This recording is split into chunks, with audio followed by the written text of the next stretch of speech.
Train by day, Kyle Wigginton podcast by night, all day. For sure.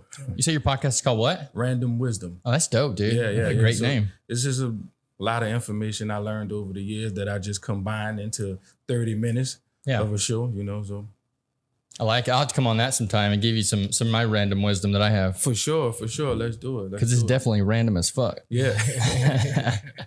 Allay Earhart. Yep. What's up, man? I'm cool. How you? I'm doing well, man. It's been a long time coming, this podcast here. Yeah, definitely. I don't know. That's like maybe 2020 or 22. I don't know. It's been a minute. Yeah,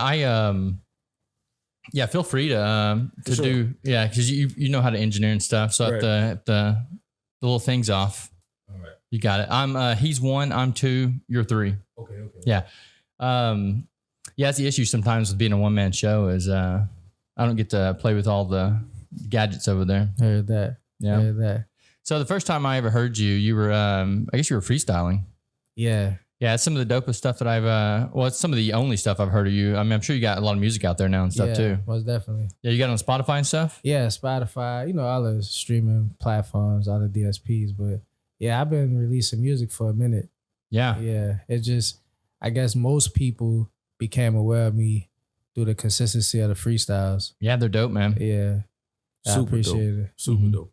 Yeah, how did you get into that one day? You're just like, yeah, I'm gonna start doing this. I always did it, you know what I'm saying? But some of my older cousins was like, man, you just need to put this out right now. Like, let them see you could really rap. Cause I really like to write songs more than anything, where it's not always focused on punchlines and, just how witty I am. I like the songs. But they was like, man, just go raw. Just let them, so that's how I started. Yeah, it's kind of the same thing that Eminem did, right? With he blew up doing his freestyle stuff. Yeah, most definitely. Same thing with Lil Wayne though. He a person that I always looked at, especially coming from the city. Yeah, being local. Yeah, so yep, Nice. that's how it happened. So that's who you look up to, Lil Wayne? Yeah, he's definitely one of them. Yeah. It's a lot of. I'm just a student of the craft overall. You know what I'm saying? Like on my way here, I was listening to I Squad. A group from out of Houston, and they pretty dope. You know what I'm saying? Word. Like one of the pioneers of Houston's rap scene. sure. So it just, to me, as long as it sounds good, you know what I'm saying, I'm into it. Yeah, that's the way I'm with music too, man. I think too many people these days, they just try to crank out as much shit as they can. Yeah, And it doesn't always sound as cool. They're just trying to like throw shit at the wall, Yeah. yeah. Yeah. So if you like have something you could try to say in your music, that's what I think it all boils down to.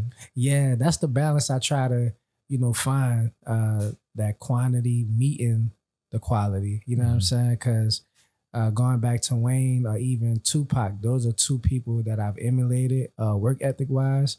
And I always be like, well, how can I have that same amount of output but with substance? You know what I mean? And they both had it, but I want to make sure it's 99.9 to 100% substance if possible. You know what I'm saying? So yeah.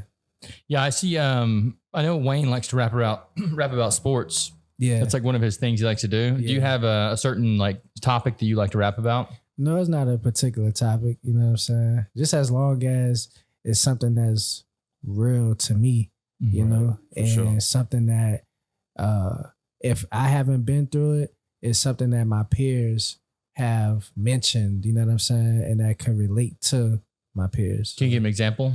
Yeah, so like I've never killed anyone, you know what I'm saying? But I've been in an environment where a lot of my peers have spoken about, being in those situations. And I've been around seeing dead bodies and stuff. So it's something I speak about. It ain't the fact that I would say, let me talk about it, because I love to talk about it. But if that's what the beat is telling me to speak about, if it's real, I'll speak on it. Nice. Do you ever rap songs that other people write? Like ghostwriters type stuff, or do you write all your own stuff? I write all my stuff. Nice. Yeah. Now I'll tell you this: in the future, I wouldn't mind if someone was to write like a R&B song, a rock song for me or whatever, because I'm here, man. I look at it. Yeah, I'm open. I'm open to that. Me too, though. But just as a MC, Yeah. I appreciate the unwritten rules of you have to write your own shit. You know what I'm saying? So yeah, I just take pride in my penmanship. Yeah. Yeah. I mean, that's definitely the craft. Yeah. Yeah. Saying your own words. So it's kind of, I don't know. I get the image aspect of it when you have someone else write your stuff, but at the same time, it's like, yeah, if you're a true artist, you're going to be saying your own words. Yeah. Do you have any other artists besides Tunes that you collab with on the reg in the city? Yeah, I mean, well, in the city, not so much on a regular, but there's a lot of artists that I've collaborated with, and there's also a lot of artists that I've extended, that invitation to, and it haven't been accepted. But I'm always open to work with artists. You know what I'm saying? It just, and you could even ask him, like, I'm open to, you can come in the studio. You know what I'm saying? So it's never a standoffish thing. I guess some people just be intimidated to come step in that lion's den with me. I could see that. Yeah, we they used to have a little studio down here on the end of the street. Yeah. But I think they recently shut it down. But yeah, whenever they would have it open, I would go in there and kick it with all the people. Yeah. It was a good Exum time. right there. What's Exum, that? right across the street from the Turkey Company Burger. No, it's Car studio. Okay. I'm talking about Ferret Stop. Yeah. Okay. Yeah, there was one right there beside it. Okay. Yeah, that's where Knox Ketchum. Yeah. Yeah, I'm familiar with him. Yeah, he's dope. Yeah, I love Knox to death, man. This is one of his like regular spots right here. Okay. That's how I met all those guys. Yep. Yeah, that was kind of my introduction to the local music scene down here was those dudes. Gotcha. Yeah, man, Knox cool. Yeah, I love Knox to death. Him and I guess all his crew that he rolls around with. I can't even think of all their names right now. They're gonna get mad at me later. Yeah, man. So you sent me. I always ask if there are any other topics that you'd like to discuss while you're on here. And one of the things you said was metronome. Yeah. So tell me what you meant by metronome. Oh, so you're not familiar with metronome? Well, I know what a metronome is, but I don't know the way that the context that you were using it. Spin this a little bit. There you go. Gotcha. All right. So yeah, as far as metronome, it's a music business accelerator program. You're familiar with G&O Inc., right? Oh no, I don't know any of these things. No, all right. So G&O Inc. mixed with Idea Village. Well, I don't know. You're saying a lot of things I don't know anything God damn. So these are two different organizations in New Orleans who partnered up to create a music business accelerator program by the name of Metronome. So they're focused on music tech, right? Tech companies that's pretty much solving issues within the music industry. And so I'm currently a student within that Metronome program. I'm developing an app essentially that's going to help independent artists monetize their craft. So yeah, that's something that I want to raise awareness upon because a lot of artists and just people in general are not familiar with that resource. I just started like 2 years, I think going on the third year. So yeah, Metronome. Can you give me an example of how the app would work? Yeah, so essentially it'll be like an invite only type of thing, right? But the artist, let's say if the artist isn't necessarily signed up with all the proper agencies that collect royalties or whatnot, soon as they get on there, they'll automatically become what we say a pro, right? Because we'll integrate all the information with those necessary platforms. The second step essentially would be helping that artist build their fan base, right? Most of the platforms where the artists are able to put their music on is like it give access to the catalog, but it doesn't necessarily help them build the fan base itself. You know what I'm saying? You got to promote your own stuff. You got to promote your own stuff. And on top of that, as most people know, the payout isn't the best when it comes down to the streaming aspect. So it's not so much that we're going to be a streaming platform, but more so a direct to consumer.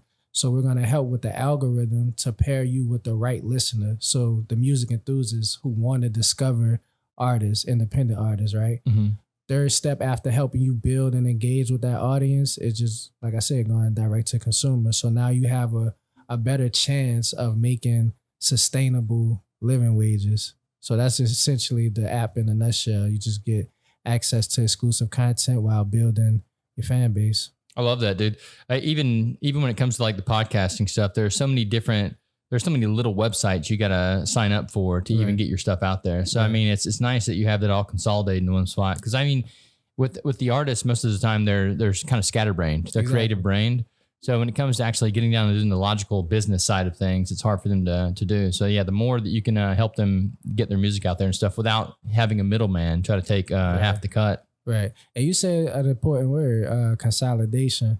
That's one of so the name of the app, right, is Montralize. And it's two terms that I combine together, which is monetize and centralize. So essentially, want to consolidate that information. That way artists can monetize their craft. Mm-hmm. So you get it. Yeah, I like it a lot. I think it's going to be a great benefit to a lot of the artists I know. I actually have a guy that I want to connect you with too. He's doing some he's a creative brain guy, kind of like us, but at the same time, he's using the technology for things that you're doing. So I think it'd be cool to like have you guys come together and see what you could do. Let's do it. Yeah, I'll hook you guys up. What about you? Are you involved with metronome and stuff too? Nah, he explained the idea to me. This is my first time actually hearing it a lot in depth.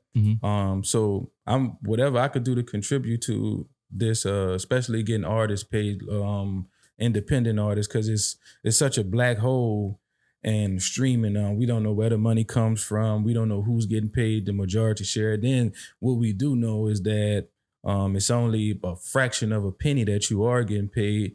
So anything that could help independent artists, I'm with it. So whatever my contribution could be to what LA has going on, I'm cool with it. I like that a lot. Yeah, I'll hook you up with my homie. I can't remember anyone's name today, but he was recently on the podcast. That's how I know what he's got going on. For sure. But there was something else you said too. Ability. What was it? I don't even remember, to be honest. Yeah, you're like just naming off stuff. Yeah, because that was shit that was on my mind when you sent that text. You know I like it. I'll look it up real quick. I always have shit that I be on, Yeah, for sure. Yeah, he was like, "What's some stuff you might want to talk about?" Like that, I can't remember. Well, yeah, you said validation. Like, what do you got going on with validation? Oh yeah. It's a great topic, man. Yeah. So we was in the studio, right? And essentially that was a moment in New Orleans hip hop history where a lot of artists was online becoming depressed. And I'm not even joking about it. Like I seen people going through that stage of just being angry, sad, like not even posting anymore because they wasn't being recognized by I guess you can say the city council to get a proclamation. Right? Is this a recent thing? It's a recent thing. Okay. So, we were celebrating the 50th year of hip hop. And so a lot of artists who essentially, if you don't make a certain list or whatever, people feel like their craft isn't worth anything, right? And so my whole thing is that with or without an award or an acknowledgement, you don't need that validation. You know what I'm saying? Like your gift is the validation. Your talent is the validation. You know what I'm saying? And so, essentially, when I didn't receive one, I felt the same way in terms of like, I'm still who I am without it. But then I ended up getting one down the line, right? And I still had the same thought process. Right. And so when I got it, I was more so appreciative because I was able to show my peers that, hey, this shit really don't matter. Now, let's say if I didn't receive it, I probably get perceived as somebody that's just bitter, just saying, so you don't got one. So check this out. I consider myself one of the forefathers of New Orleans rap scene from 2008 to now. I'm one of the guys that set the foundation for the new generation to come through and do their things.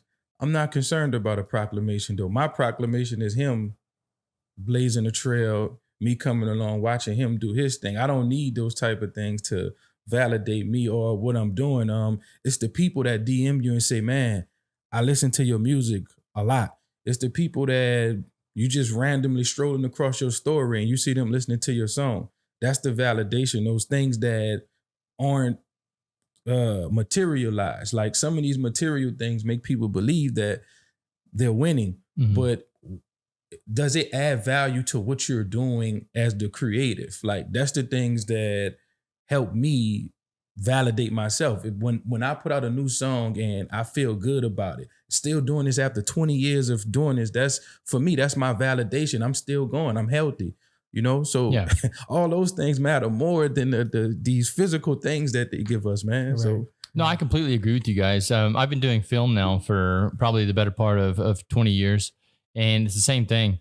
You know, I'm not in the eyes of the average person, I'm not extremely successful because I don't have a blockbuster movie out there. yeah, But at the same time, I enjoy what I'm doing. Right. And Yeah. it's like almost like I have to keep doing this because it's just a part of me. yeah, Yeah. So Yeah. I mean, I can't stop. Even if I'm not getting like paid $1 million to do it, I love doing it. for sure. Exactly. And that's the people I feel like actually win. Mhm. Like you win within the spirit, you win within your soul because you're doing exactly what you want to do. Once you get to some of these positions, it no longer becomes you're doing what you want to do. You're an employee now. So once these awards come, you have to get on stage and now you have to live this every single day. Sometimes you may get tired, and being an independent artist or doing exactly what you want to do, if you get tired, you can just relax at some point, Yeah. you know? So But now if you're on the payroll, you gotta get up and perform. hey, you got to get out there. Yeah. Yeah. And I mean, sometimes these artists, they sing the same songs for years at a time. Yeah. Like, you know, these guys are probably over their shit. I watched the Amy Winehouse documentary. Mm-hmm. In the midst of her recovering or trying to recover, she has to sing a song about going to rehab. Right. Like she's like, I'm beyond this point, but it's reminding me of what I had to do. And you watch the documentary, every single lyric that she's saying is actually true within the song. So you have to consistently relive a pain. Yeah. Mm-hmm. And that's crazy, man. But once you get on that system, Yeah. No, that's the definition of dying for your craft right there. yeah, Nah, for real. Rest in peace, Amy Winehouse. for sure. Man, her album, that Fade to Black, that's one of my favorite albums, bro. Yeah. Tears Dry on Their Own. Back to That's Black. one of my Yeah. favorite. Back to Back. Yeah. Man, I'm thinking of Jay-Z. Yeah. But yeah, like that particular song though, with Tears Dry on Their Own, that's one of my favorite songs. Like that shit made me cry. Yeah. Damn. You know what I'm saying? So it's like, and there's not many albums or songs that make me do that. But Yeah. like that's one of them ones. Like, Yeah, for man. real. She has real powerful music, and her voice is it's incredible. She come from a jazz influenced background. Yeah. A lot of people that come from that jazz influenced background, they have that pain Mm-hmm. in their music. It's not even in their music, but just in their voice. Yeah, It's like they experience something. Like even like you look at Biggie Smalls, like he comes from jazz. Mhm. So just the tonality in his voice, it just, if you feel it, Yeah. you know? Yeah, as people that come from that, they really have a certain type of feel into their voices. She definitely had soul in her voice. I'll give you that. Most definitely. Yeah. Yeah. So I think so these proclamations that come about, something the city gives out, Yeah. like how do they determine who gets them? And that's the thing. From what I perceived in this process, is all about relationships. Right. You know what I'm saying? And I'm not a whistleblower. I don't give a fuck. Me. It's like we talked about being independent. You know what I'm saying? Like none of them are cutting my checks or nothing. You feel me? So that's the whole purpose of me saying that, because a lot of people will feel that they're not important or their craft isn't worth anything.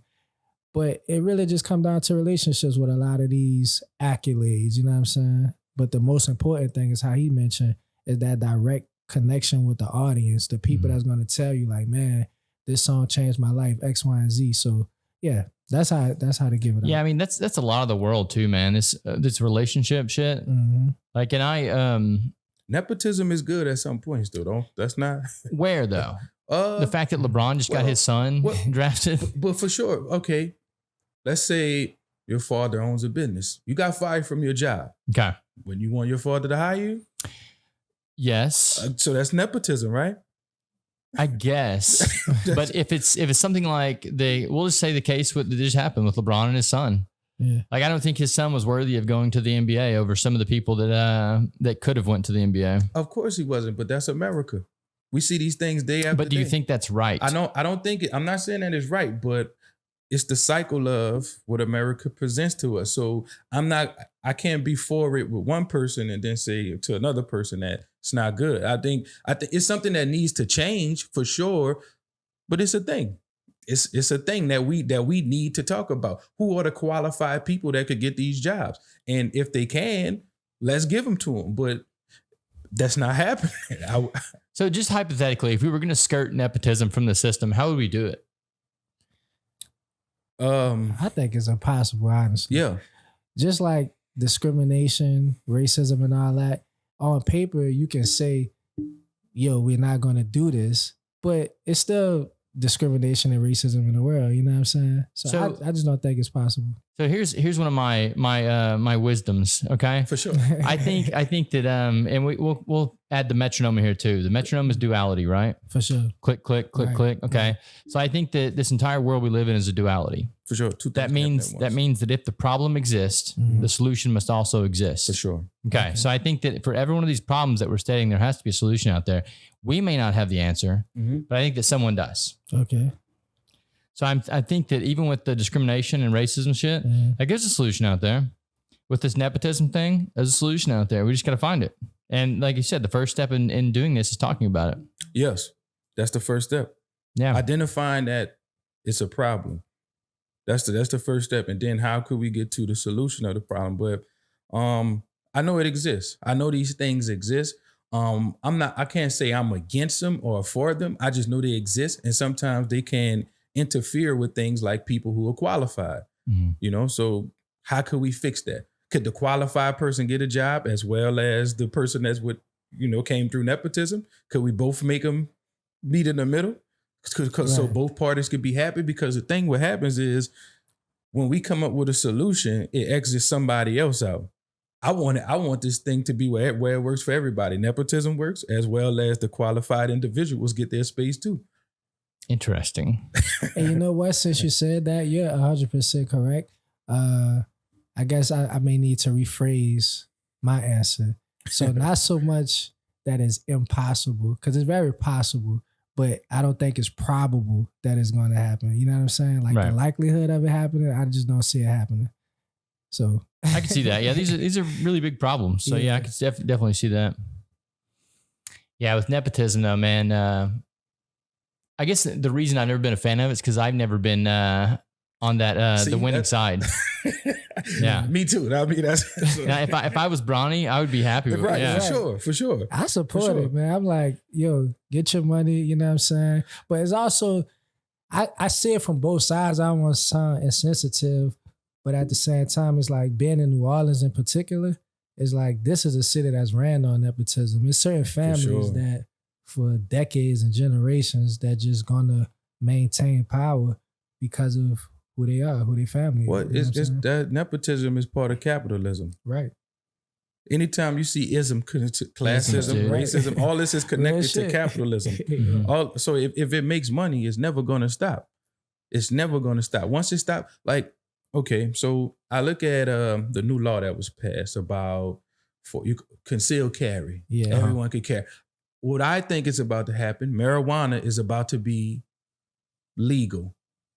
And they need another way to incarcerate more people. Yeah. We know you don't know how to do conflict resolution. So we're going to make sure we put a law in place to where if you're in a grocery store and he skips you, you don't know how to solve this problem without killing him and you have a 9mm on you.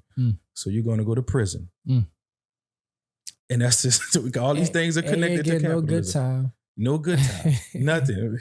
All these things are connected to capitalism. These things make money. Right. Just trying to keep the prisons full. Yeah. Because it's privately owned. They get to, you're on a slave trade again. So you get to make money. It's that simple. Damn, that brings back a memory of me in Restaurant Depot a few months ago. I skipped the line in front of this guy and he was mad at me.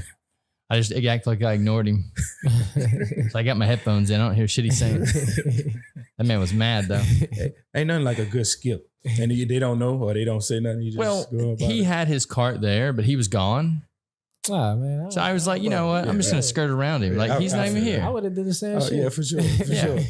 For sure. No, I think you're right though, man. Especially with the marijuana thing. It's so we serve it here in the bar now, the THC seltzers, and I freaking love those. Love them to death. Yeah, they're cool. Yeah, I don't even drink alcohol anymore. I drink those things. For sure. Oh yeah, you got which brand? Buzzed out. The Lulu's are my favorite. I just met. Yeah, I freaking love those things, man. Yeah. Crescent 9, we also serve those too, but Lulu's are by far my favorite. I was so mad whenever they were trying to introduce legislation to to take those away from us. Yeah, I heard about that. Okay. Yeah, but luckily we can still sell them and stuff. But yeah, it's when you're talking about the laws and things like that, there's a plan way ahead of what's actually going on right now too. Right, so you almost got to look to the future and see what's going on, kind of like you're doing with the guns. Yeah, and for stuff. sure. I see a lot of stuff that I could talk about there for sure. Yeah. Well, I mean, what else do you see? Aliens not real. Aliens not real? Nah, they just found out that they got some new land somewhere else, and we have a new people that exists. So they play on what you believe. There's aliens, but no one's talking about aliens no more. Why is that? Hey, you think there's a new people? Yeah, for sure. What do you mean? Like a new type of humans or something? Yeah.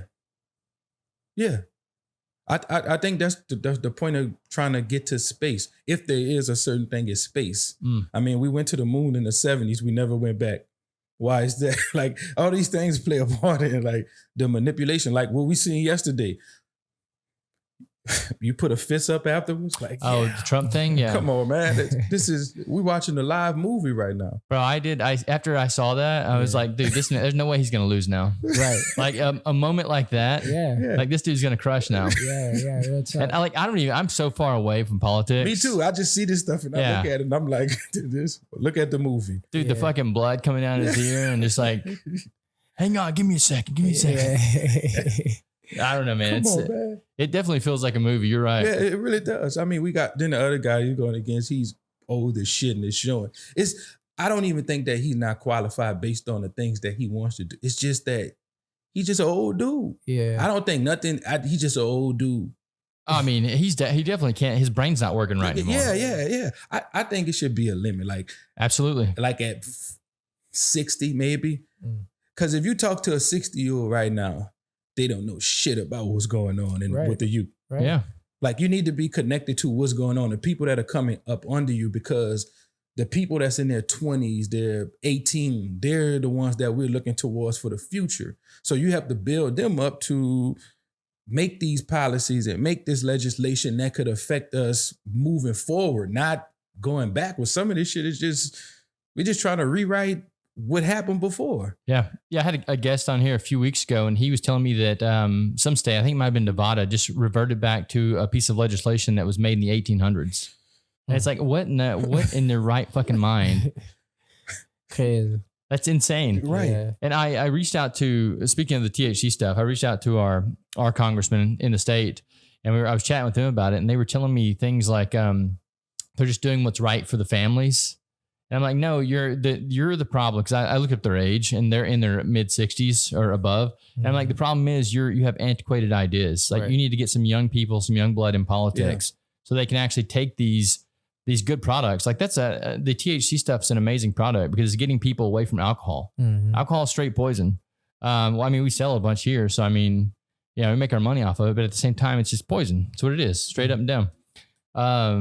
So I'm telling these guys, like, this is a good product that we have out here, and you're trying to take it off the market because you think you're doing what's right for the families. No, it's just outdated thinking. Yeah, I agree. Yeah. The last thing we've already touched on, but it was ability over oh my gosh. Yeah, my bad. I told you I'll just. It's all good, dude. I should think of it. It was ability over relationships, which is the kind of thing we were talking about. Yeah. Oh, you got some great ideas, man. No, they were great points that he made. Yeah. For sure. So how could you so when they give these awards out, this is based off of relationships basically, right? Right. How could we make it more about the ability of the artist? That's the thing. Well, let me tell you why that question came about. So there's a legendary artist by the name of Kango Slim from New Orleans, right? He a part of the group Partners in Crime, right?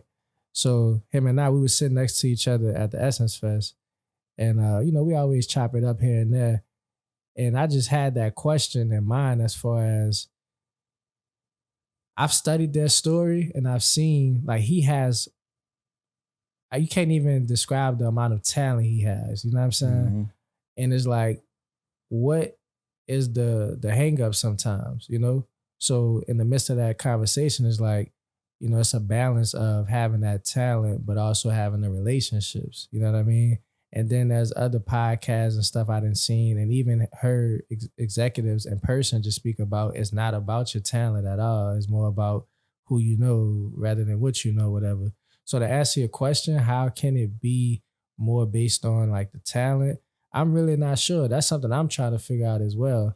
And I get it from the business standpoint because sometimes you can't really see the numbers in talent. You know what I mean? Like you're taking a guess or a chance sometimes with the talent, right?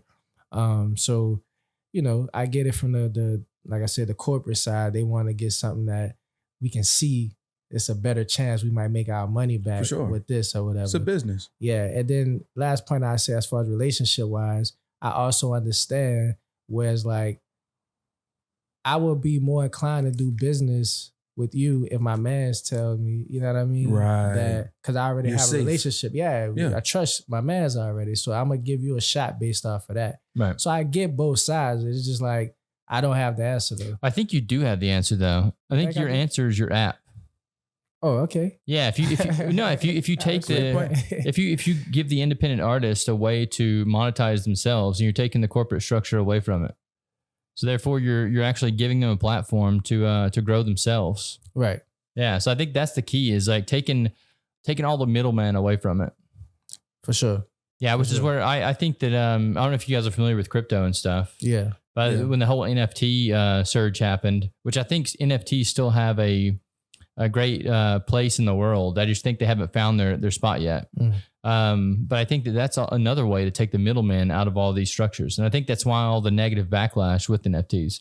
Because it seems like anytime something beneficial comes in the world, you're going to get so much negative marketing in the overall scope of things. That's why everyone now, when they hear the word NFT, they go, ugh, gross. Yeah. Well, anytime you can delete the corporate entity up out of the business, it'll always be good for the independent artists. Like outside of the sex, think about OnlyFans, right?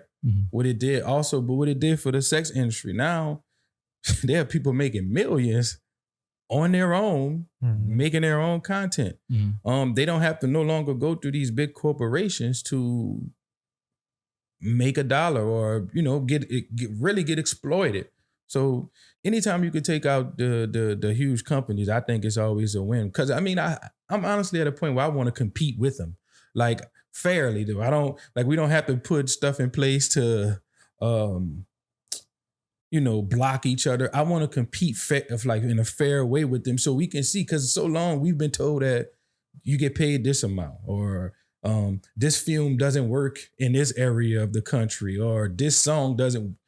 Nah, but when you go to these places, there's still people selling out shows and selling out this. So you kind of getting blocked out from the real numbers, the real fan base. So anytime you could block them out, I'm 100% with it. Yeah. Anytime. I totally agree with that.